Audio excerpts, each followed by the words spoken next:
যেমন কুকুর তেমন মুগুর, যেমন প্রশ্ন তেমন উত্তর। আগে এই ভিডিওটা একটু দেখেন, তারপর আমি কিছু বলতে আছি। একটা বিশেষ জাতির কাছে আমার একটা প্রশ্ন। আমাদের হিন্দুদের মূর্তি পুজোটা যারা বলে হারাম, মূর্তি পুজো হারাম, তো সেই বিশেষ জাতি তাদেরকে আমার প্রশ্ন, তোমরা যখন হজ করতে যাও, ঠিক আছে, তো ওই কাবা ঘরে যে কালো পাথরটাকে তোমরা চুমু করো হজ করতে যেয়ে, তো সেটা কি হবে? উত্তরটা দেবেন, জ্ঞানীরা সঠিক উত্তর দেবে, আর মূর্খেরা দেখবেন আমাকে অজরে খিস্তি মারবে কমেন্ট বক্সে, দেখে নেবেন। তা বলছিলাম দাদা, আপনি জ্ঞানী মানুষের কাছে জবাব চেয়েছেন, অবশ্যই আপনাকে উত্তরটা আমি দিব। কতটা জ্ঞানের সাথে উত্তরটা দিব সেটা আমি জানি না, তবে চেষ্টা করব। যদিও আমি কোনো স্কলার না, বাট ইসলাম সম্পর্কে কিছুটা জ্ঞান তো আমি রাখি।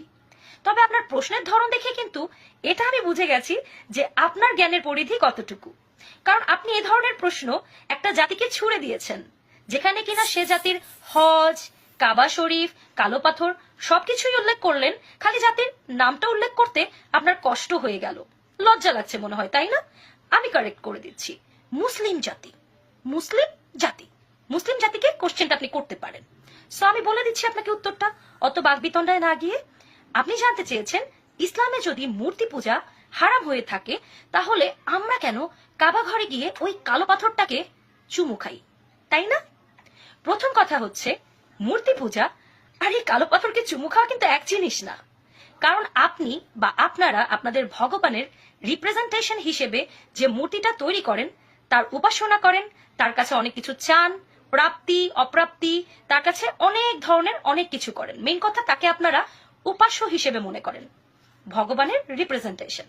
বাট এই যে কালো পাথরটা যার কথা বলছেন, এটাকে বলা হয় হাজরে আসওয়াদ। হাজরে আসওয়াদ, এই কালো পাথরটার নিজস্ব কোনো চমৎকারী শক্তি নেই, এর কোনো উপাসনা আমরা করি না, একে শুধুমাত্র আমরা চুমু খাই। কেন? কারণ এটা হচ্ছে একটা প্রতীকী বা সিম্বল, যেটা আমাদের প্রিয় মোহাম্মদ সাল্লাল্লাহু আলাইহি সাল্লাম নিজে চুমু খেয়েছিলেন এই পাথরটাকে একটা পবিত্র পাথর হিসেবে।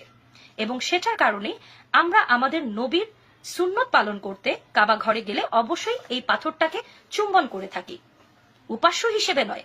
কারণ এই পাথরটাকে আমরা কখনোই কোনো উপাসনার জিনিস মনে করি না।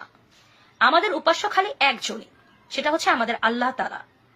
আমরা আমাদের নবীরও কোনো উপাসনা করি না। আরো যদি ক্লিয়ারলি আপনাদেরকে বুঝিয়ে বলি, আমরা বিলিভ করি এ পাথরের নিজস্ব কোনো ক্ষমতা নেই, না সে আমাদের উপকার করতে পারবে, না সে আমাদের কোনো ক্ষতি করতে পারবে।